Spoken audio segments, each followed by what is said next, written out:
Assalamualaikum warahmatullahi wabarakatuh. Perkenalkan, nama saya Rizky Padilah dengan NIM 612012302444. Saya dari kelas era 3 Prodi Manajemen Fakultas Ekonomi dan Bisnis. Jadi di kesempatan hari ini saya akan membahas resum pertemuan UAS materi dari 1 sampai dengan materi 12.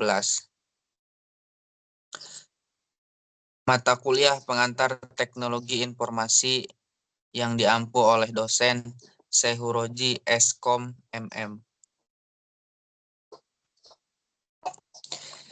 Definisi teknologi informasi. Dunia digital. Teknologi informasi adalah penggunaan perangkat digital dan sistem komputer untuk mengumpulkan, menyimpan, mengelola, dan menyebarkan informasi. Perkembangan teknologi.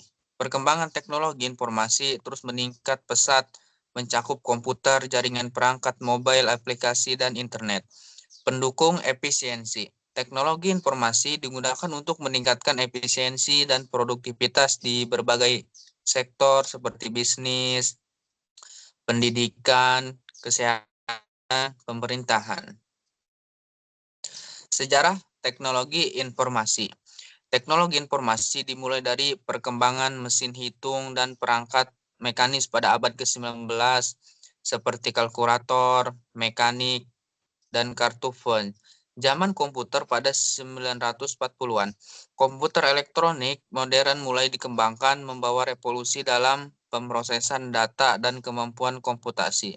Internet dan era digital. Pada 1969, ARPANET, pendahulu internet, lahir. Era digital dimulai dengan perkembangan komputer pribadi dan internet yang merata pada tahun 90-an. Penggunaan teknologi informasi. Dalam kehidupan sehari-hari,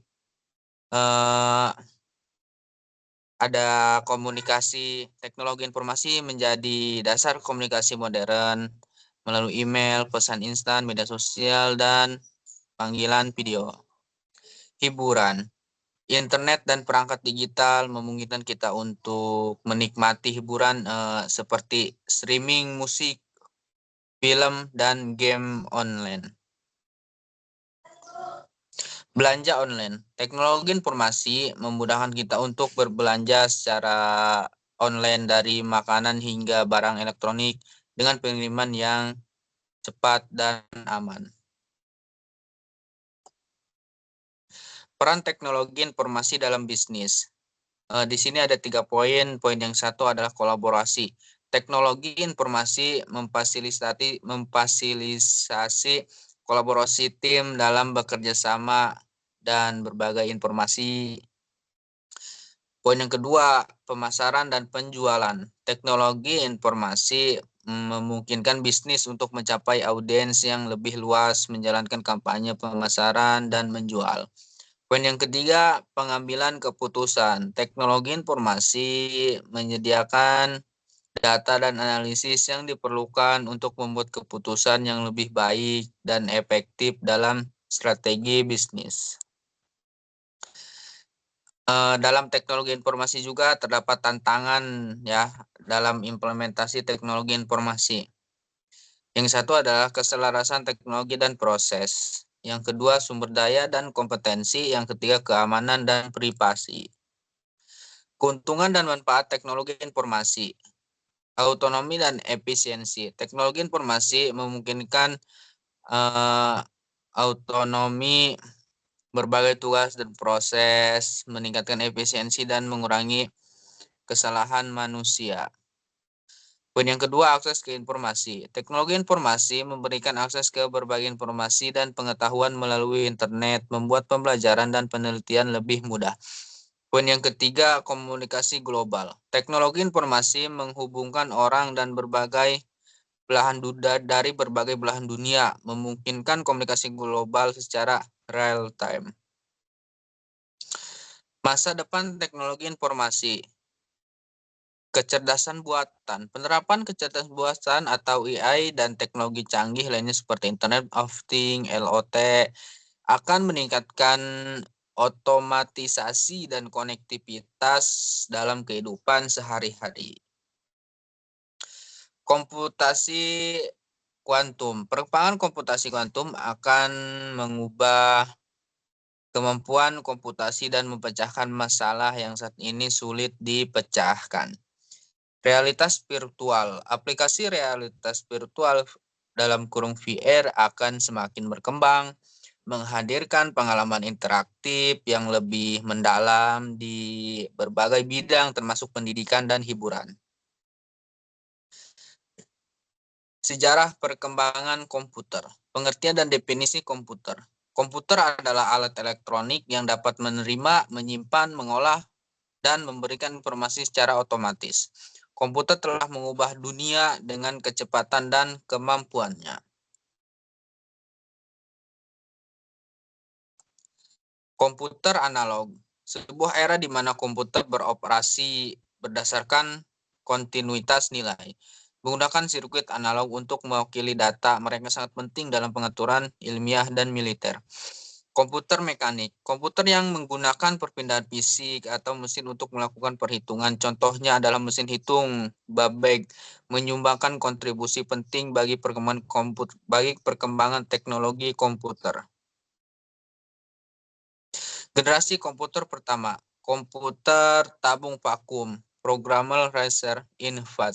Generasi komputer kedua, transistor, kartu ponsel, komputer arsitektur pipa. Generasi komputer ketiga, sirkuit terpadu. Melahirkan mikroprosesor yang menjadi dasar komputer modern, kecepatan, kapasitas, dan efisiensi yang lebih tinggi. PC dan personal komputer. PC dan personal komputer. PC menjadi populer dan terjangkau bagi konsumen akhir, membuka pintu bagi sistem-sistem komputer yang digunakan secara luas. Sistem operasi. Sistem operasi seperti Unix dan DOS menjadi kunci dalam pengoperasian komputer dan mengaktifkan program aplikasi. GUI dan MOS. Antarmuka grafis pengguna dan MOS revolusioner mempermudah pengoperasian komputer. Generasi komputer keempat. Perkembangan teknologi. Jaringan komputer lokal dan internet merevolusi pertukaran informasi dan memungkinkan akses global yang tepat. Teknologi bergerak. Ponsel pintar dan tablet memungkinkan mobilitas dan konektivitas yang tak terbatas. Computing yang lebih tepat. Kemajuan dalam komputasi kuantum, komputer berbasis DNA, dan kecerdasan buatan membuka jalan bagi masa depan yang menakjubkan. Dasar-dasar perangkat keras. Mekanisme kinerja komputer. 1. Kerja komputer, 2. Bit, dan buzzword. Yang ketiga, inti dari komputer, dan yang terakhir, memori komputer. Alat input dan output. Keyboard berfungsi untuk memasukkan instruksi berupa karakter, teks, huruf, atau simbol. Monitor berfungsi untuk menampilkan data grafis, tampilan yang pada CPU agar pengguna bisa melihat data yang dibuat. Printer berfungsi untuk menyajikan tulisan atau gambar ke media datar seperti kertas dalam berbagai ukuran. Mouse membantu penggunaan komputer untuk mengarahkan kursor atau panah pada sistem operasi Windows dan sejenisnya. Alat penyimpanan. Hard drive atau HDD, solid state drive atau SSD, flash drive, komponen sistem komputer, ada komponen sistem komputer perkembangan. Konsep program dan sistem software. Tujuan konsep program dan sistem perangkat lunak bertujuan untuk memahami struktur, fungsi, dan perilaku perangkat lunak serta memastikan bahwa program yang dibangun dapat memenuhi kebutuhan pengguna dengan efisiensi dan kualitas tinggi. Definisi konsep program dan sistem perangkat lunak.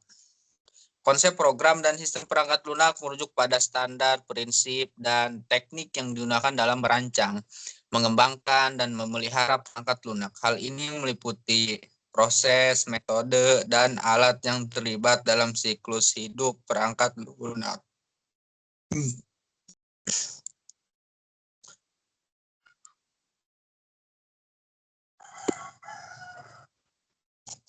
Elemen-elemen konsep program dan sistem perangkat lunak. Konsep program dan sistem perangkat lunak terdiri dari elemen seperti analisis kebutuhan, desain arsitektur, pengkodean, pengujian, pemeliharaan, dan dokumentasi. Semua elemen ini saling terkait dan merupakan bagian integral dalam pengembangan perangkat lunak. Metode pengembangan program dan sistem perangkat lunak yang terdiri dari air tekun, tangkas, dan DOVS. Peran analisis kebutuhan dalam konteks program dan sistem perangkat lunak. Analisis kebutuhan merupakan tahap awal yang penting dalam pengembangan perangkat lunak. Proses ini melibatkan pemahaman mendalam tentang kebutuhan penggunaan dan pemodelan sistem untuk mencapai tujuan yang diinginkan. Tantangan dalam mengimplementasikan konsep program dan sistem perangkat lunak. 40% kompleksitas. Pengembangan perangkat lunak yang kompleks membutuhkan pemahaman yang mendalam dan koordinasi yang baik. 36% perubahan kebutuhan. Kebutuhan penggunaan dapat merubah seiring waktu sehingga perangkat lunak harus bersifat fleksibel. 23% kualitas dan keamanan. Memastikan kualitas dan keamanan perangkat lunak adalah tantangan yang terus-menerus meningkat adanya ancaman keamanan yang terus berkembang. Keunggulan dan manfaat konsep program sistem perangkat lunak. Produktivitas tinggi. Dengan menerapkan konsep program dan sistem perangkat lunak yang baik, pengembangan perangkat lunak. Kualitas unggul. Kualitas pengembangan yang terstruktur dan metode pengujian yang ketat memastikan bahwa perangkat lunak memiliki kualitas. Peningkatan keamanan. Dengan fokus pada keamanan perangkat lunak, konsep program dan sistem perangkat lunak dapat membantu mengurangi risiko. Peningkatan keandalan. Penerapan konsep program dan sistem perangkat lunak yang baik dapat meningkatkan kehandalan perangkat lunak sehingga meminimalisir waktu tidak aktif dan gangguan sistem. Mengenal proses kata sampai paperless publishing. Alat kerja fitur Word yang mempermudah pengolahan data, yaitu ada beberapa alat yang mempermudah pengolahan data. Yang ke satu, fitur kolaborasi. Poin yang kedua, tools atau app. Poin yang ketiga, spelling dan grammar check. Poin yang keempat, word art dan insert media. Desain grafis komputer dan desktop publishing muncul di Eropa sebagai alternatif bisnis produktif offset printing. Dengan seiring waktu, banyak perusahaan menggunakan perangkat seperti Adobe InDesign, QuarkFresh, dan Microsoft Publisher untuk memproduksi materi cetak yang rapi dan profesional. Spreadsheet sebagai alat pengolah data, laporan keuangan, perencanaan finance, perencanaan proyek. Software statistik yang terdiri dari SPSS, Microsoft Excel, SAS, analisis dan statistik, statistik deskriptif, uji hipotesis, analisis variansi atau ANOVA. Visualisasi ilmiah. Visualisasi ilmiah dapat membantu di berbagai bidang keilmuan, diantaranya seperti astronomi, kedokteran, genetika. Perhitungan risiko dalam paperless publishing, rancangan sistem, rendahnya biaya produksi, keuntungan lingkungan. Apresiasi grafik, hipermedia, dan multimedia dalam presentasi. Grafik terbagi menjadi beberapa bagian, diantaranya seperti komunikasi visual, kreativitas, tingkat efektivitas, dan visualisasi data. Hipermedia dalam presentasi, penerapan hipermedia, interaktivitas, engagement. Pentingnya multimedia dalam populasi. Hipotesis, interaksi audiens, kreativitas, ekspresi. Perbedaan antara grafik, hipermedia, dan multimedia. Grafik. Grafik adalah bentuk visual yang mewakili data secara efektif. Hipermedia adalah tautan tak terbatas antara berbagai media dalam presentasi. Serta multimedia adalah penggunaan kombinasi media seperti teks, gambar, suara, dan video. Penerapan grafik, hipermedia, dan multimedia dalam presentasi. Grafik digunakan untuk menyajikan data statistik atau menyederhanakan konsep gambar. Hipermedia memberikan pengalaman interaktif pada audiens. Multimedia merupakan gabungan teks, gambar, suara, dan video untuk menyampaikan informasi secara kompleks.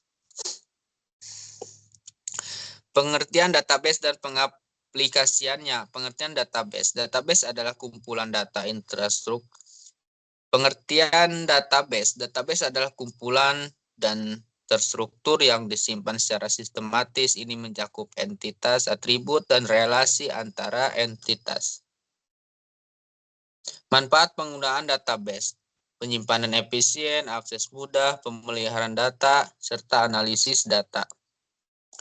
Contoh pemanfaatan database dalam bisnis. Database membantu bisnis melacak dan mengelola persediaan dengan efisien, membantu bisnis dalam memahami pelanggan, melacak interaksi pelanggan untuk menganalisis data bisnis seperti penjualan, pengeluaran, dan kinerja produk. Pentingnya keamanan data dalam penggunaan database. Dalam penggunaan database, keamanan data merupakan hal yang sangat penting. Database harus dilindungi dari akses yang tidak sah, kehilangan data, dan kerusakan. Implikasi hukum dalam penggunaan database. Penggunaan database juga terkait dengan implikasi hukum terkait privasi dan perlindungan data pribadi.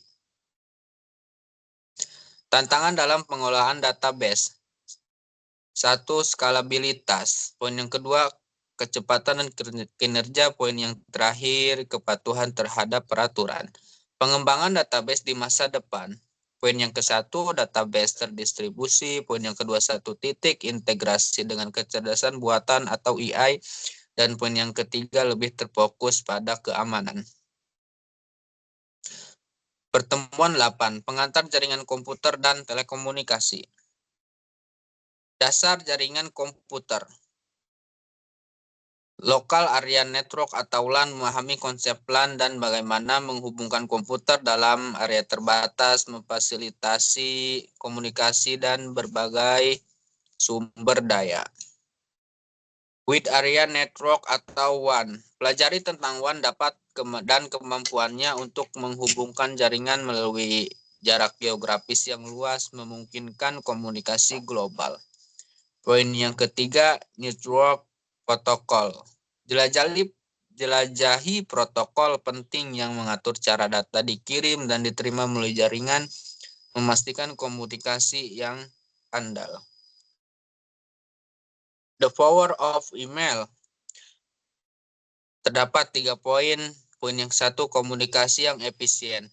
Komunikasi yang efisien, temukan bagaimana email merevolusi komunikasi, memungkinkan pertukaran pesan, dokumen, dan media yang cepat dan andal. Poin yang kedua, kolaborasi yang ditingkatkan. Jadi bagaimana email memungkinkan kolaborasi terbatas di antara anggota tim, mendorong produktivitas dan manajemen proyek yang efisien. Konektivitas global. Pahami bagaimana email memungkinkan komunikasi instan lintas benua, menjabatani kesenjangan antara individu dan bisnis di seluruh dunia. Terkonferensi mendobrak hambatan. Rapat virtual.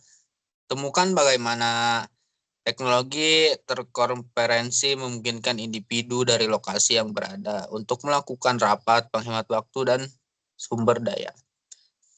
Konferensi video. Jelajahi manfaat konferensi video seperti komunikasi tatap muka, isyarat visual, dan kolaborasi yang ditingkatkan.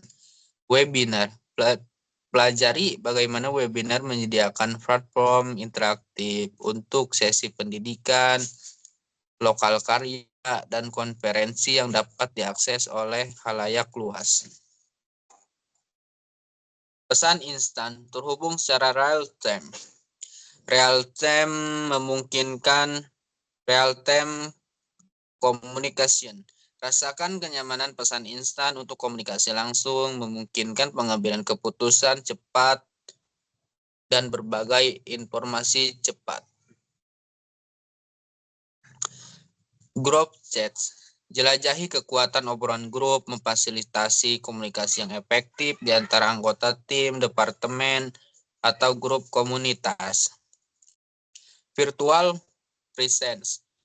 Tetap terhubung dan bangun hubungan melalui kehadiran virtual, memungkinkan individu untuk dapat diakses dan responsif kapan saja dan di mana saja. Mengubah dunia informasi. Terdapat 3 poin. Poin yang satu adalah akses internet ke informasi. Temukan bagaimana jaringan komputer dan telekomunikasi memiliki pengambilan informasi yang diubah, memberi kita akses langsung ke kekayaan pengetahuan. Poin yang kedua, efisiensi bisnis. Jelajahi bagaimana komunikasi digital telah meningkatkan operasi bisnis, meningkatkan efisiensi, produktivitas, dan konektivitas global. Poin yang ketiga, Internet of Things atau LOT. Pahami dampak jaringan dan telekomunikasi pada LOT menghubungkan perangkat pintar untuk proses otomatis dan pertukaran data. Pertemuan 9, pengenalan internet. Internet adalah jaringan global yang menghubungkan komputer dan perangkat digital di seluruh dunia. Ini memungkinkan pertukaran informasi dan komunikasi yang cepat dan efisien. Awal mula internet. Terdapat 3 poin. Poin yang satu, kelahiran ARPANET. Internet berawal dari proyek ARPANET pada tahun 1969 yang dikembangkan oleh Departemen Pertahanan Amerika Serikat untuk tujuan komunikasi militer. Poin yang kedua, pengembangan protokol TCP atau IP. Pada tahun 1970-an, protokol TCP atau IP dikembangkan yang memungkinkan jaringan komputer yang berbeda untuk saling terhubung. Poin yang ketiga, lahirnya WWW. Pada tahun 1990, tim Berners-Lee memperkenalkan World Wide Web yang memungkinkan pengaksesan informasi melalui hyperlink dan browser web. Pengembangan teknologi internet. Kecepatan transmisi data. Teknologi internet terus berkembang dengan peningkatan kecepatan transmisi data yang memungkinkan streaming video, konferensi video, dan pertukaran file yang lebih cepat. Perangkat terhubung, smartphone, tablet, dan perangkat Internet of Things atau LOT memungkinkan konektivitas internet di mana-mana, memudahkan akses informasi dan komunikasi. Komputasi awan. Perkembangan komputasi awan memungkinkan penyimpanan dan pemrosesan data secara online, meningkatkan fleksibilitas dan efisiensi.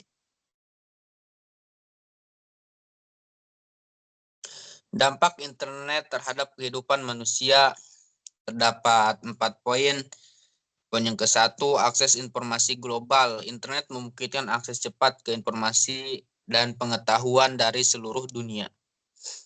Poin yang kedua, peluang bisnis baru. Internet mendorong inovasi dan menciptakan peluang bisnis baru seperti e-commerce dan layanan online.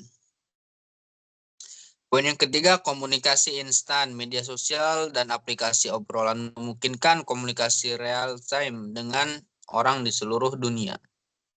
Poin yang keempat, terbukanya akses pendidikan. Kelas online, sumber daya digital, dan perpustakaan virtual memperluas akses ke pendidikan. Perubahan gaya hidup akibat internet. Gaya hidup digital. Internet telah mengubah cara kita berbelanja, bekerja, bersosialisasi, dan mengakses hiburan. Sumber informasi utama. Internet menjadi sumber informasi utama bagi masyarakat, menggantikan media tradisional. Kehadiran dan reputasi online menjadi semakin penting bagi individu dan bisnis. Ketergantungan teknologi. Ketergantungan pada perangkat dan konektivitas internet telah menjadi bagian integral dari kehidupan sehari-hari.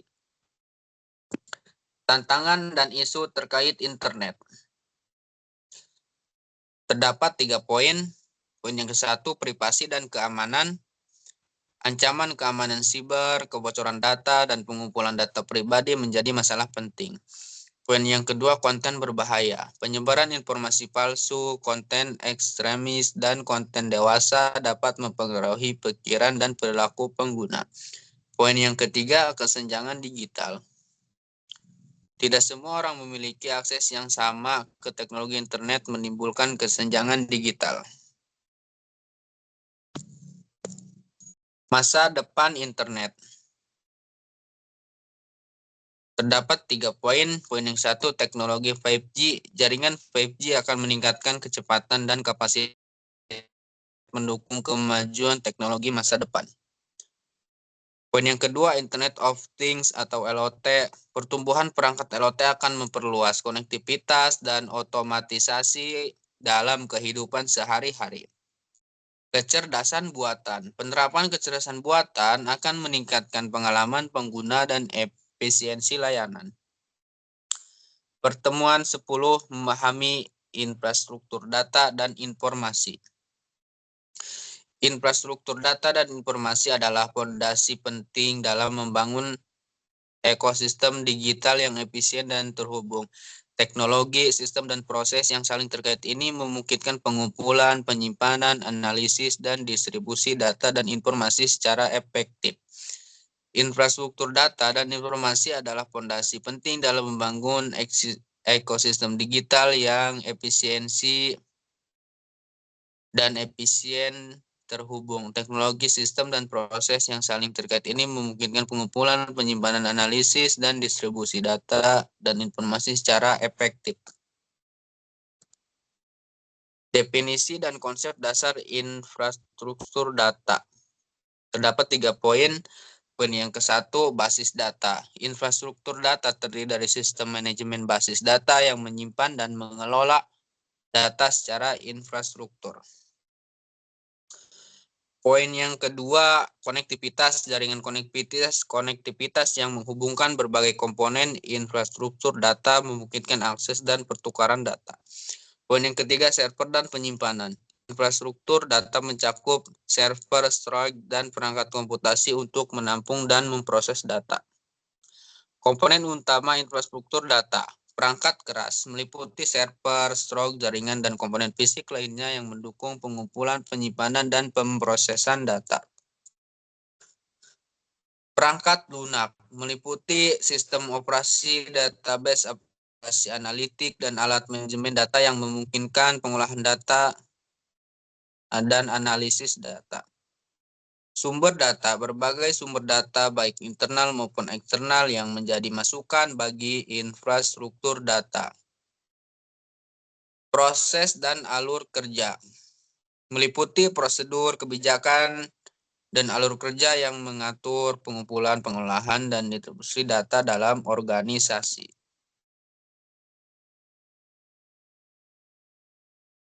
Peran infrastruktur data dalam organisasi. Infrastruktur data memegang peranan penting dalam organisasi modern.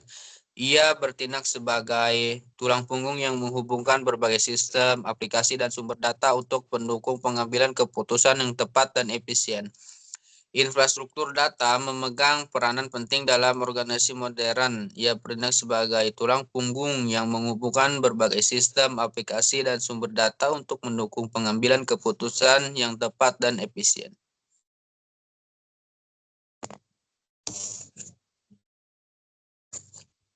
Manfaat infrastruktur data yang efektif, meningkatkan efisiensi Infrastruktur data yang baik memungkinkan organisasi untuk mengakses, menganalisis, dan mendayagunakan data secara lebih efisien, mempercepat proses pengambilan keputusan, dan meningkatkan produktivitas.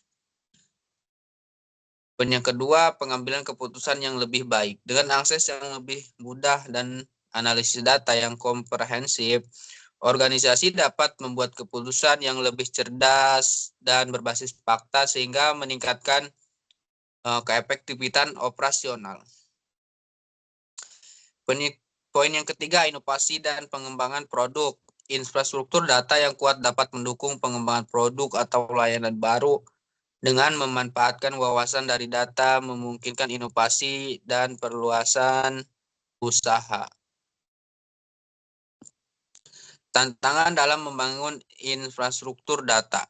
Kompleksitas. Membangun infrastruktur data yang kompleks dengan berbagai komponen seperti perangkat keras, perangkat lunak, dan jaringan dapat menjadi tantangan tersendiri.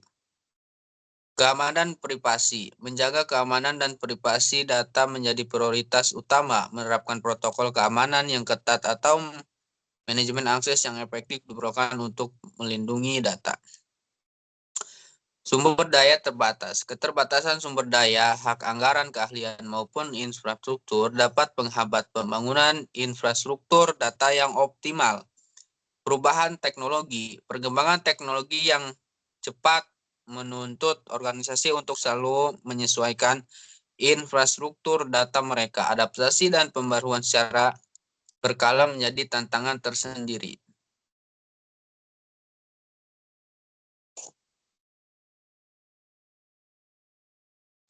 Teknologi pendukung infrastruktur data. Terdapat 3 poin. Poin yang 1, database dan sistem penyimpanan. Infrastruktur data memerlukan sistem penyimpanan data yang andal dan efisien seperti database, terdistribusi, dan dari pusat data modern untuk mengelola volume data yang besar. Poin yang kedua, jaringan dan konektivitas. Infrastruktur data membutuhkan jaringan komunikasi yang kuat dan aman dengan switch, router, dan perangkat jaringan lainnya untuk mendukung aliran data yang lancar. Poin yang ketiga, analitik dan visualisasi. Teknologi analitik dan visualisasi data yang canggih diperlukan untuk mengubah data menjadi wawasan yang berharga bagi pengambilan keputusan. Prinsip-prinsip desain infrastruktur data. Scalable dan tahanan lama. Infrastruktur data harus mampu beradaptasi dengan volume data yang terus bertambah dan kebutuhan yang berkembang. Desain yang scalable memungkinkan peningkatan kapasitas dan fleksibilitas dalam jangka panjang. Keamanan dan privasi. Perlindungan data yang kuat, kontrol akses, dan enkripsi menjadi prinsip penting dalam mendesain infrastruktur data. Hal ini menjamin keamanan dan privasi informasi yang kritis. Interoperabilitas. Infrastruktur data yang dirancang dengan baik memfasilitasi pertukaran data dan informasi antar sistem, aplikasi, dan organisasi.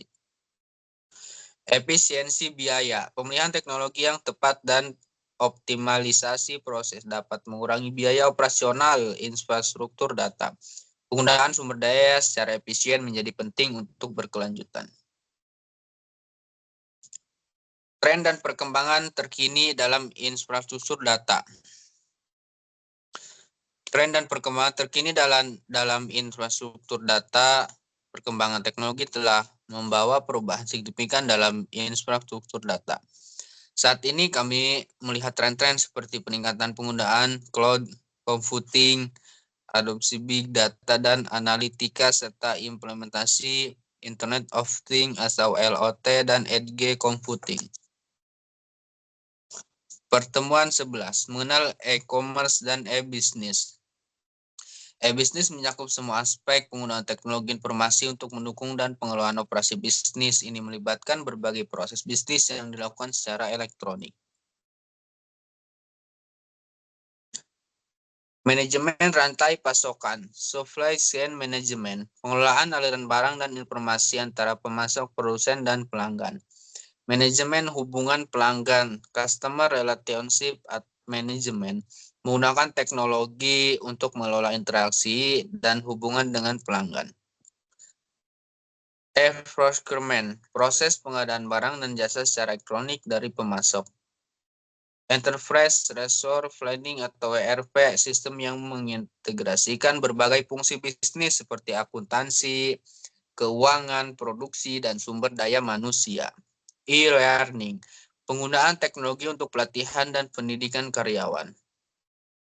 Komunikasi internal dan kolaborasi, penggunaan email, internet, dan alat kolaborasi untuk komunikasi internal perusahaan. E-commerce adalah subset dari e-business yang lebih fokus pada transaksi komersial yang terjadi secara elektronik. Ini mencakup pembelian dan penjualan barang dan jasa melalui internet. Beberapa aspek penting dari e-commerce.